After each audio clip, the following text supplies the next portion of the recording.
ચાલો છોકરાઓ, હવે આજે ઉષ્માગતિ શાસ્ત્રના બીજા નિયમની જો વાત કરીએ તો એ બીજા નિયમને ફરીથી ડિટેલમાં શીખવાની વાત કરશું આપણે. એના માટે આપણે સ્ટાર્ટ કરાવેલી વસ્તુ હતી મુક્ત ઉર્જાનો ફેરફાર. આપણે આવી રીતે દર્શાવતા મુક્ત ઉર્જાનો ફેરફાર. હવે જો આપણે મુક્ત ઉર્જાના ફેરફારની વાત કરીએ તો એને શું કહેશું? આપણે ડેલ્ટા જી વડે દર્શાવશું. તો ડેલ્ટા જી નું મૂલ્ય કેવું મળવું જોઈએ? નેગેટિવ મળવું જોઈએ. કેવું મળવું જોઈએ? નેગેટિવ મળવું જોઈએ. આ નેગેટિવ મૂલ્ય દર્શાવે છે પ્રક્રિયા આપમેળે થાય છે. આ નેગેટિવ મૂલ્ય શું દર્શાવે છે? પ્રક્રિયા આપમેળે થાય છે. હવે તો કે હવે ભાઈબંધ આપણે પહેલું કામ શું કરવાનું છે? તો કે ભાઈ પહેલું કામ છે ને આ કરશું આપણે આજે કે મુક્ત ઉર્જા અને કોષ પોટેન્શિયલનો સંબંધ મેળવશું. જો શેનો સંબંધ મેળવવાનો છે? મુક્ત ઉર્જા અને કોષ પોટેન્શિયલ જે છે એ કોષ પોટેન્શિયલનો સંબંધ જે છે એ આપણે મેળવશું. રેડી? એના માટે તમને રેડોક્સ પ્રક્રિયા તૈયાર આપી દઈશું. તો આ બંનેનો સંબંધ શું હતો જરાક યાદ કરો જોઈ. તો કે ડેલ્ટા જી બરાબર -NF E0 સેલ. આને આપણે પ્રમાણિત મુક્ત ઉર્જાના ફેરફાર તરીકે દર્શાવશું. રેડી?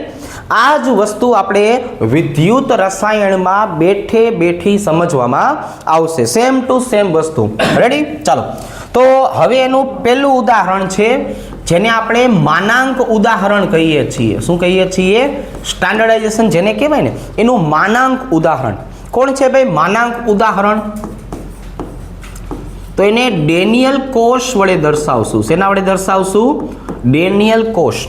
ડેનિયલ કોષની જો આપણે વાત કરીએ છોકરાઓ તો એનું કોષ નિરૂપણ અને એને આધારે એની રાસાયણિક પ્રક્રિયા થશે. બરાબર છે?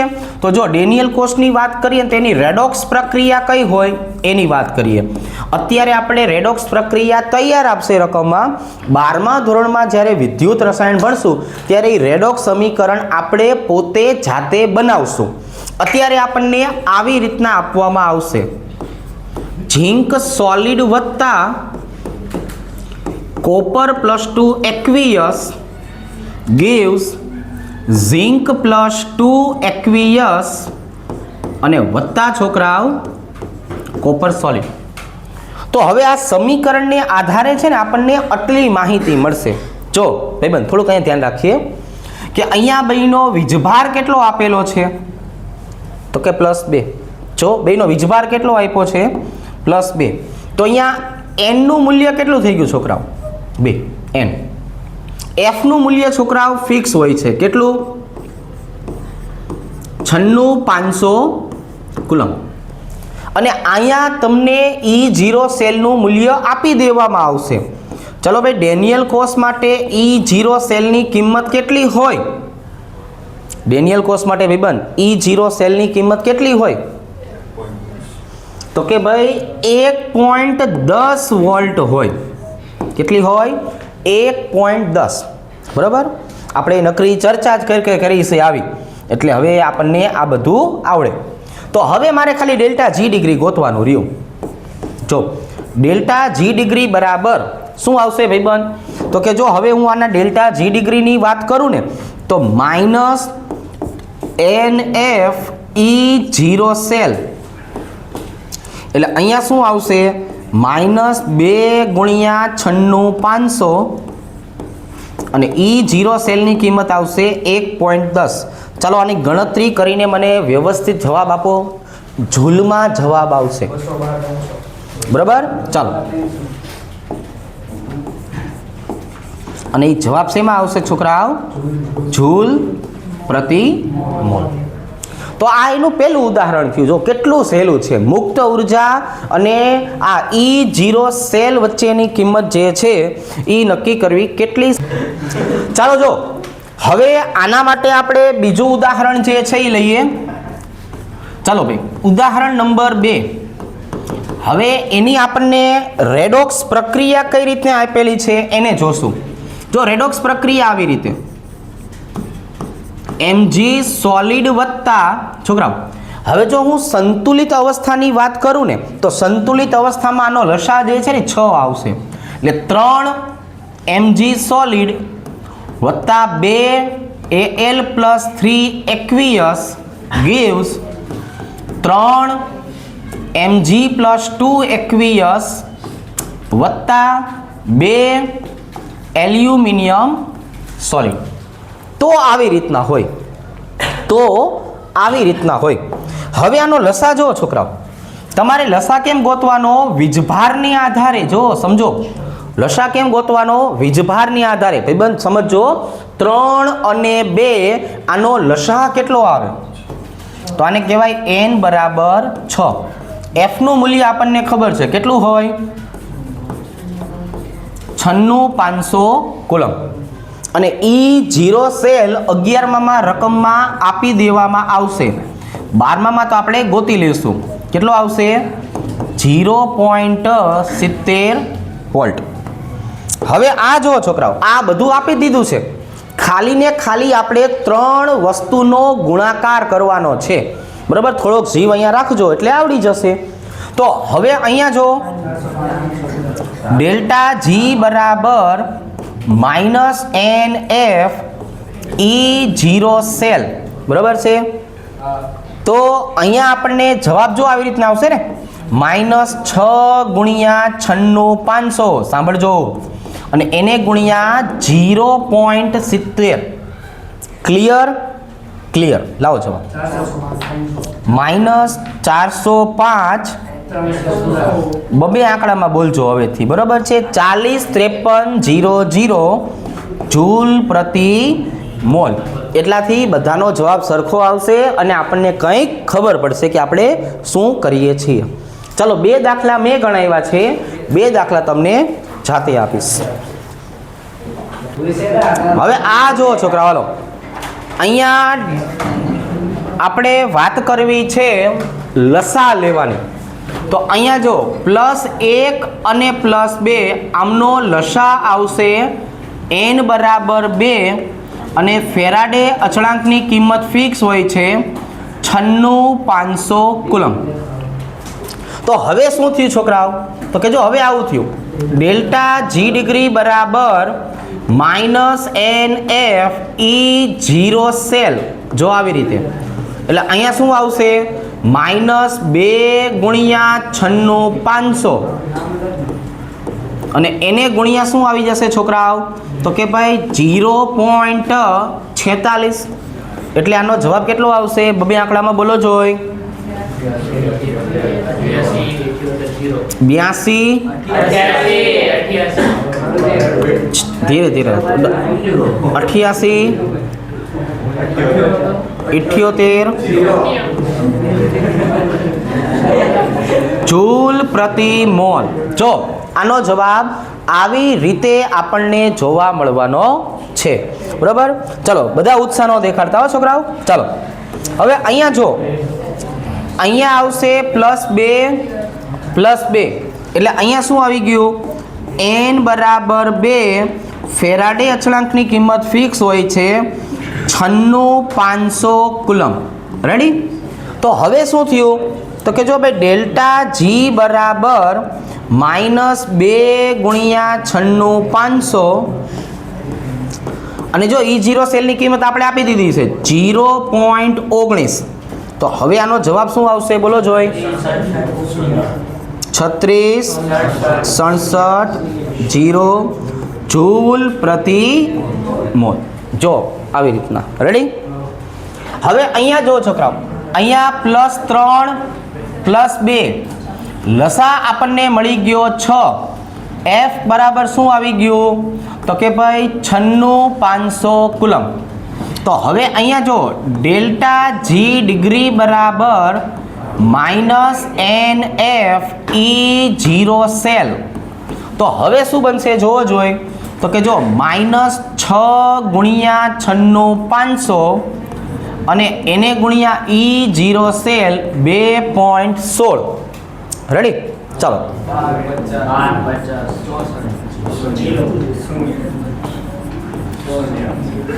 તો અહીંયા આવશે છોકરાઓ જૂલ પ્રતિ મોલ. રેડી? હવે એના પછીની જો આપણે વાત કરીએ છોકરાઓ, તો અહીંયા જો અહીંયા +1 આપેલું છે, અહીંયા +3 આપેલું છે. એક જગ્યાએ +1, એક જગ્યાએ +3. એટલે આપણો લસા કેટલો આવી ગયો છોકરાઓ? તો કે લસાની વાત કરીએ તો n બરાબર 3. કેટલો આવી ગયો? અને ફેરાડે અચળાંકની કિંમત છે F બરાબર 96500 કુલમ. 96500 કુલમ. હવે તો કે હવે જો હું ડેલ્ટા જી ડિગ્રીની વાત કરું તો એનો જવાબ શું થશે છોકરાઓ? તો કે ભાઈ જો -3 ગુણ્યા 96500 અને એને ગુણ્યા શું આવી જશે છોકરાઓ?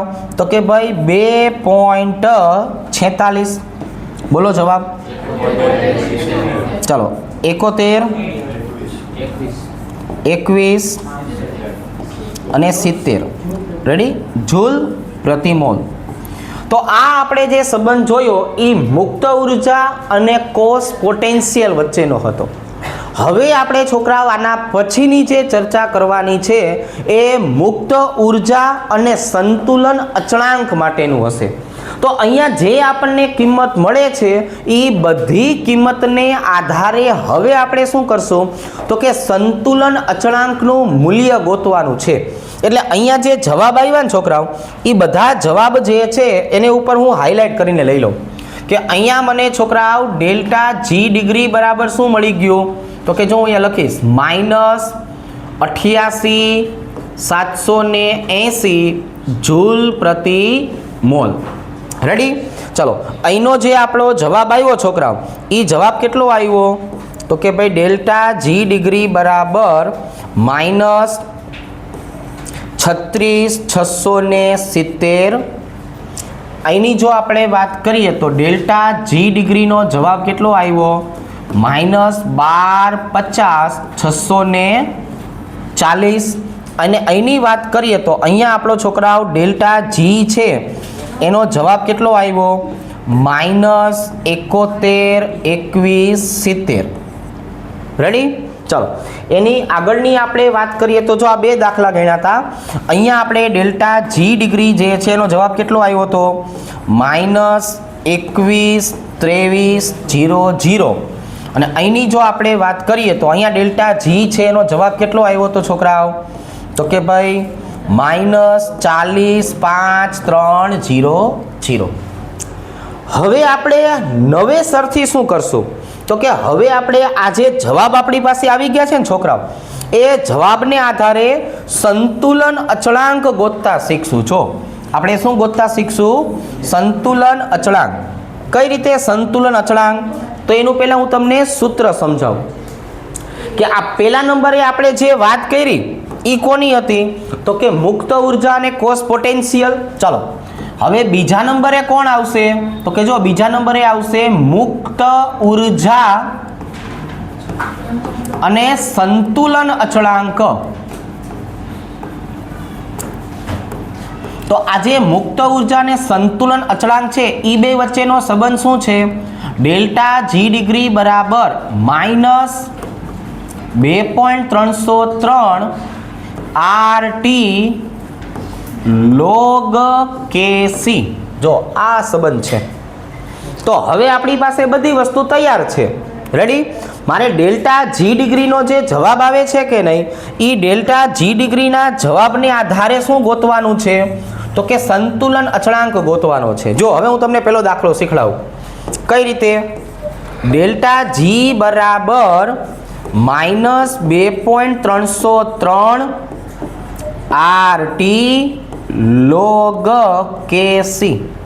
હવે આ log KC ને સૂત્રનો કરતા બનાવી લો. ચાલો log KC બરાબર ડેલ્ટા જી ની કિંમત કેટલી છે ભાઈબંધ? -21,23,00. ભાગાકારમાં -2.303. R ની કિંમત 8.314. ટી ની કિંમત 298. ફિક્સ. R અને ટી નું મૂલ્ય ફિક્સ રહેવાનું છે. માઇનસ માઇનસ કેન્સલ એટલે KC બરાબર શું આવશે ભાઈબંધ? 37.2074 નું એન્ટીલોગ. તો હવે આપણે છોકરાઓ એન્ટીલોગ ગોતતા અગાઉના ચેપ્ટરમાં શીખડાવેલું છે. પોઈન્ટ આગળની સંખ્યા ક્યાં આવી જશે?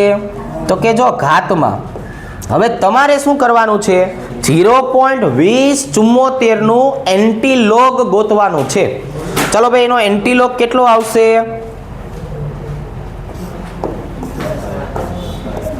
1.67 ગુણ્યા 10⁻37 ઘાત. કેટલો આવશે? 1.67 ગુણ્યા 10⁻37 ઘાત. ચાલો હવે આ જુઓ છોકરાઓ, હવે આપણી પાસે ડેલ્ટા જીની કિંમત જો અહીંયા આવી ગઈ છે. હવે આ જ ડેલ્ટા જીની કિંમત માટે આપણે શું કરશું? તો કે લોગ કેસી ગોતશું. હવે તો કે જો ભાઈ ડાયરેક્ટ સૂત્ર લખશું ને, હવે તો લોગ કેસી બરાબર ડેલ્ટા જીનો જવાબ કેટલો છે? -405300 ભાગાકારમાં -2.303 8.314 અને 298. રેડી? ચલો ભાઈ, કેસી બરાબર ખાલી જગ્યાનું એન્ટીલોગ. તો અહીંયા જુઓ, માઇનસ માઇનસ કેન્સલ. બોલો જવાબ.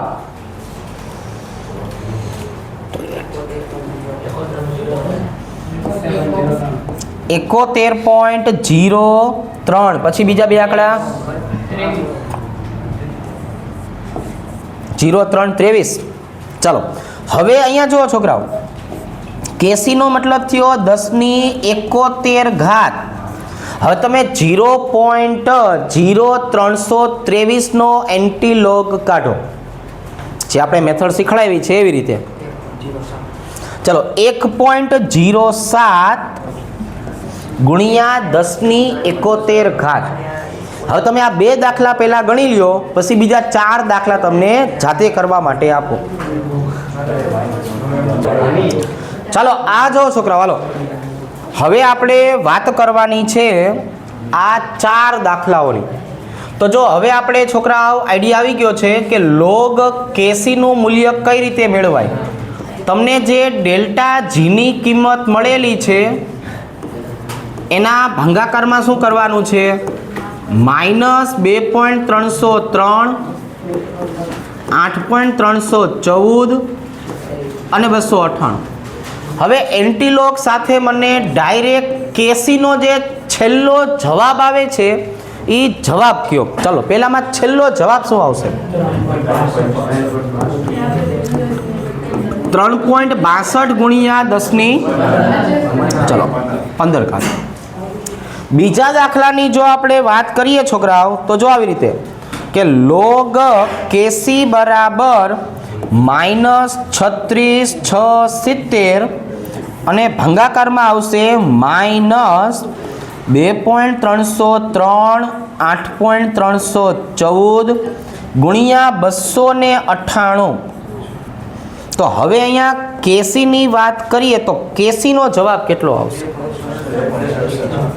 ચલો 2.67 ગુણ્યા 10⁻6 ઘાત. બરાબર? આવી રીતના જે અગાઉ બે દાખલા ગણાવ્યા એને આધારે આપણને હવે આ બધી વસ્તુ આવડશે. ચલો લોગ કેસી બરાબર -1250 ભાગાકારમાં શું આવશે? -2.303 8.314 અને 298. તમારે મને ફાઇનલ આન્સર કહેવાનો છે કેસી બરાબર 10⁻219 ઘાત. બરાબર? ઘાત ગમે એવી મોટી આવે, આંકડો છે, લખી નાખવાનો, કે પૈસા નથી દેવાના ખીચામાંથી. ચલો અને આમાં ડાયરેક્ટ હવે કેસીનો જવાબ લખાવી દો. ચાલો 10⁻124 ઘાત. તો આવી રીતે મુક્ત ઉર્જા અને સંતુલન અચળાંક કેસી વચ્ચેનો સંબંધ પણ મેળવી શકાય. હવે છોકરાઓ આટલા જવાબો જે છે એ તમે એક વખત જોઈ લો વ્યવસ્થિત. હવે આપણે આના પછીનો ટોપિક શીખવો છે એન્ટ્રોપી. શું શીખવું છે છોકરાઓ? એન્ટ્રોપી. તો જો આપણે જે નવો શબ્દ વાપરીએ છીએ એન્ટ્રોપી, તો એન્ટ્રોપીનો સાદો મતલબ આવો થશે. એન્ટ્રોપી એટલે થાય અવ્યવસ્થા નું માપદંડ. જેટલી અવ્યવસ્થા વધારે એટલું એન્ટ્રોપીનું મૂલ્ય વધારે. એટલે આપણે છોકરાઓ આમ સમજાવેલું હતું કે જેટલી એન્ટ્રોપીનું મૂલ્ય વધતું જાય, અવ્યવસ્થા જેટલી વધતી જાય એટલે સમજવાનું કે આ કાર્ય આપમેળે થયેલું છે. આપમેળે થતી પ્રક્રિયા, બરાબર. એકલા પરીક્ષા આપો અને સાહેબની હાજરીમાં પરીક્ષા આપો, એમાં આટલો ફેર હોય. આપમેળે પ્રક્રિયા થતી હોય એટલે અહીંયા ડેલ્ટા એસનું મૂલ્ય હંમેશા પ્લસ જ હોય. ખ્યાલ આવી ગયો? ચાલો, તો એન્ટ્રોપી આવી રીતે સમજાવવામાં આવે છે. હવે જો આપણે પેલા એન્ટ્રોપી અવસ્થા સાથે કઈ રીતે સંકળાયેલું છે એ સમજીએ. જો આવી રીતે છોકરાઓ, એન્ટ્રોપી ચલે છે તાપમાન. એન્ટ્રોપીનો સીધો સંબંધ તાપમાન સાથે છે. શું કામ તાપમાન સાથે છે? તો કે તાપમાન સાથે હોવાનું કારણ આ છે, જો કે તાપમાનને આધારે પદાર્થની ભૌતિક સ્થિતિ બદલાય છે. ભૌતિક સ્થિતિ કાઉન્સમાં શું લખાય છોકરાઓ? અવસ્થા. અવસ્થા છે ને બદલાય છે. એટલે તાપમાન વધે ને તો ભૌતિક અવસ્થા બદલાઈ જાય. કઈ રીતે સમજીએ? તો અહીંયા આપણે છે ને આવી રીતે દર્શાવશું. જો ડેલ્ટા એસ બરાબર ગેસિયસ સૌથી વધારે, પછી લિક્વિડ, પછી સોલિડ. તો આનો મતલબ શું થયો? સૌથી વધારે શેમાં જોવા મળશે? વાયુમાં, પછી પ્રવાહીમાં અને પછી ઘનમાં. આવું આપણે શેને આધારે નક્કી કરી શકાય છોકરાઓ? આ બધી વસ્તુ મારે તમને જો દર્શાવી હોય, સમજાવી હોય, તો આપણે શેને આધારે નક્કી કરવાના છીએ? જો છોકરાઓ આવી રીતે, જો આવી રીતના. હવે અહીંયા જો માની લ્યો કે છોકરાઓ મારી પાસે વાયુના કણ આવેલા છે. તો વાયુના કણ શું થશે? તો કે એ એક જગ્યાએથી બીજી જગ્યાએ આમ તેમ સતત અને સતત અસ્ત વ્યસ્ત ફેરા જ કરશે. એટલે વાયુ જે રહ્યો કે નહીં, એ વાયુની એન્ટ્રોપી સૌથી વધારે હોય. હવે આ જ વસ્તુ હું પ્રવાહી માટે જો નક્કી કરવા જાઉં, તો પ્રવાહી માટેના અણુઓ જે છે એ કેવા હોય? તો કે બને એટલા એકબીજાની નજીક ગોઠવાયેલા હોય. જો અને જો હું ઘન અવસ્થાની વાત કરું ને છોકરાઓ, તો એનો મતલબ તો આવો થાય, બધા જ અણુઓ એકબીજા સાથે જકડાઈને ગોઠવાઈ ગયા હોય. કેવા ગોઠવાઈ ગયા હોય? એકબીજા સાથે જકડાઈને ગોઠવાઈ ગયા હોય. તો જેટલું કદ વધુ રોકે એટલી અવ્યવસ્થા વધારે, અને જેટલું કદ ઓછું રોકાય એટલી જે છે એ અવ્યવસ્થા ઓછી. એટલે વાયુની જો તમે વાત કરો છોકરાઓ, તો વાયુ માટે એન્ટ્રોપીનું મૂલ્ય મેક્સિમમ મળશે.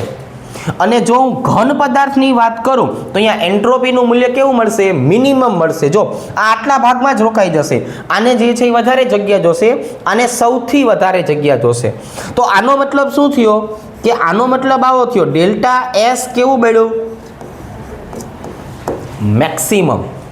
અને અહીંયા ડેલ્ટા એસ કેવું મળ્યું છોકરાઓ? મિનિમમ. તો હવે આ જ વસ્તુ મારે તાપમાનની સાપેક્ષમાં તમને સમજાવવું હોય તો કઈ રીતે સમજાવી શકાય? તો જરાક જો આવી રીતે, ડેલ્ટા એસની જો હું વાત કરું તો હું H2O ને ધારી લઉં. H2O ગેસની એન્ટ્રોપી સૌથી વધારે. H2O લિક્વિડ એટલે કે પાણીની એન્ટ્રોપી એના કરતાં ઓછી, અને H2O સોલિડ એટલે કે બરફની એન્ટ્રોપી એના કરતાં પણ ઓછી. હવે એનું એકમાત્ર કારણ આપણે શું બોલ્યા છીએ? તાપમાન. ચાલો તમે તાપમાનની વાત કરો તો આનું તાપમાન કેટલું હશે ભાઈબંધ? 100 અંશ સેલ્સિયસથી વધુ. આની જો આપણે વાત કરીએ તો આનું તાપમાન 100 અંશ સેલ્સિયસથી ઘણું બધું ઓછું. અને આની તો વાત જ ન કરાય. આ તો ક્યારે મળશે? 0 અંશ સેલ્સિયસે. તો જેમ તમે અવસ્થા બદલો એમ એન્ટ્રોપીનું મૂલ્ય જે છે એ બદલાશે. તો હવે આપણે બીજા નંબરના મુદ્દાની વાત કરીએ કે આ મેં તમને એન્ટ્રોપી અવસ્થાને આધારે સમજાવી. બીજી રીતે આપણે એન્ટ્રોપી દર્શાવીએ તો કે એન્ટ્રોપી ચલે છે અણુઓની સંખ્યા. જો તો આના હું તમને પહેલા 2 ઉદાહરણ શીખવાડીશ. અણુઓની સંખ્યાને આધારે કઈ રીતે સમજાવી શકાય એના 2 ઉદાહરણ શીખવાડું છું. જો એકદમ સિમ્પલ છે. માની લ્યો કે હું કેલ્શિયમ કાર્બોનેટ સોલિડમાં લઉં છું, બરાબર, અને આનું વિઘટન કરું છું. જો આનું હું શું કરું છું? વિઘટન. શું થશે? તો કે સોલિડનું વિઘટન કરો છો એટલે 2 અણુ બનશે. એક કેલ્શિયમ ઓક્સાઇડ સોલિડ અને એક CO2 ગેસ. જો અહીંયા અણુ હતો કેટલો? 1. બન્યા કેટલા? 2. તો સ્વાભાવિક છે અહીંયા શું લખાય છોકરાઓ? તો કે જો અહીંયા આવું લખાય, એન્ટ્રોપી વધે છે. એન્ટ્રોપી વધારો થયો. બીજું ઉદાહરણ જોવો ને છોકરાઓ. તો કે જો ભાઈ બીજા ઉદાહરણની આપણે વાત કરીએ તો આવી રીતે તમારી પાસે એમોનિયા ગેસિયસ સ્વરૂપમાં છે, તમારી પાસે HCl ગેસિયસ અવસ્થામાં છે. પણ જ્યારે એમોનિયા અને HCl ગેસિયસ અવસ્થામાં પ્રક્રિયા કરે એટલે એમાંથી એમોનિયમ ક્લોરાઇડ બને, એ સોલિડમાં હોય. તો પહેલાં તો એક અણુમાંથી 2 અણુ થયા, અણુની સંખ્યા વધી. અણુની સંખ્યા વધે તો એન્ટ્રોપી વધે. અહીંયા 2 અણુમાંથી એક જ નિપજ મળી, અણુઓની સંખ્યા ઘટે છે. અણુઓની સંખ્યા ઘટે તો શું થાય છોકરાઓ? તો અહીંયા તરત જ કહેવાનું છે એન્ટ્રોપી ઘટે છે. એન્ટ્રોપીમાં શું થાય છે? ઘટાડો. આ મેં તમને માત્ર એન્ટ્રોપી શબ્દનો મતલબ સમજાવ્યો. હવે કઈ રીતે એન્ટ્રોપી વધે ને કઈ રીતે એન્ટ્રોપી ઘટે એ તબક્કાવાર સમજાવું છું. રેડી? અલગ અલગ ઉદાહરણ આપીને. પણ મેઇન વસ્તુ આ છે, એન્ટ્રોપી તાપમાન અને એન્ટ્રોપી જે છે એ અણુઓની સંખ્યા ઉપર આધારિત છે. એન્ટ્રોપીનો પહેલો આધાર તાપમાન ઉપર. તાપમાન એટલે શું કહેવાનું છે છોકરાઓ?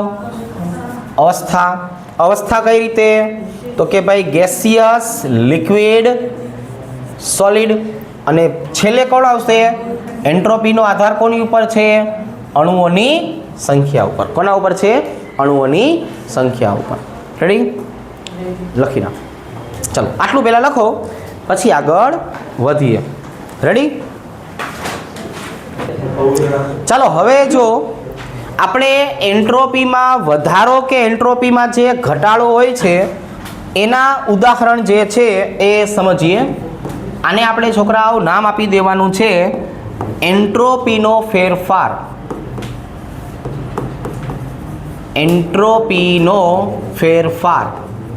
જો પ્રક્રિયા દીઠ આપણે સમજશું કે ભાઈ આ પ્રક્રિયા છે તો એન્ટ્રોપીનો વધારો થાય કે એન્ટ્રોપીનો ઘટાડો થાય એ તમારે નક્કી કરવાનું છે.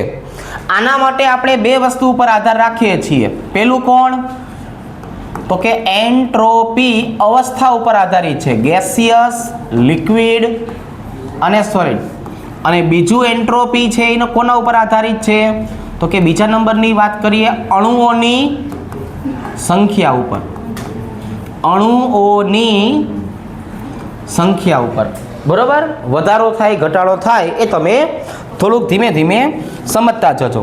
ચાલો પેલું આપણે આવી રીતે પ્રક્રિયા સમજાવી છે કે ભાઈ આપણી પાસે છોકરાઓ NaCl સોલિડ અવસ્થામાં છે. આ NaCl સોલિડને હું પાણીમાં ઉમેરું છું છોકરાઓ. એટલે મને અહીંયા 2 પ્રકારના ઘટકો મળશે. એક Na+ એક્વિયસ વત્તા Cl-aqueous. તમારે નક્કી કરવાનું છે આ પ્રક્રિયામાં એન્ટ્રોપી વધે કે આ પ્રક્રિયામાં એન્ટ્રોપી ઘટે. તમારી અનુકૂળતા ધીમે ધીમે સમજી વિચારીને. હવે આપણી પાસે કોપર સલ્ફેટનું જલીય દ્રાવણ છે, એનું આપણે બાષ્પીભવન કરવું છે. અને બાષ્પીભવન કરવાથી અહીંયા આપણને કોપર સલ્ફેટના સ્ફટિક મળે છે. સ્ફટિક એટલે સોલિડ. તમારે એ નક્કી કરવાનું છે અહીંયા એન્ટ્રોપી વધે કે ઘટે. એવી જ રીતે આપણે છોકરાઓ એક પ્રક્રિયા સમજાવી છે કે હું 2 અણુ એમોનિયા ગેસ છે એનું વિઘટન કરું તો એમાંથી મને એક અણુ નાઇટ્રોજનનો મળે છે, બીજો અણુ જે છે એ હાઇડ્રોજનનો મળે છે, પણ હાઇડ્રોજનની સંખ્યા 3 છે. આ પ્રક્રિયામાં એન્ટ્રોપી વધે કે એન્ટ્રોપી ઘટે એ તમારે વિચારવાનું છે. હવે એના કરતાં પણ એક આ પ્રક્રિયા અગત્યની છે. જો મિથેન ગેસ છે એનું તમે ઓક્સિજન ગેસની હાજરીમાં વિઘટન કરો તો એમાંથી શું બને છે? તો કે એનાથી CO2 ગેસ બને છે અને 2H2O લિક્વિડ અવસ્થામાં બને છે. જો તો હવે આનાથી એન્ટ્રોપીમાં વધારો થાય, એન્ટ્રોપીમાં ઘટાડો થાય, એ તમારે વિચારવાનું છે. રેડી? સમજણ પડે છે ને શું થાય છે? ચાલો હવે તો કે હવે આવી જ રીતે આપણે અલગ અલગ પ્રક્રિયાઓ છે એ સમજીએ. H2O સોલિડમાંથી આપણે બનાવીએ છીએ H2O લિક્વિડ. H2O લિક્વિડમાંથી આપણે બનાવીએ છીએ H2O ગેસ.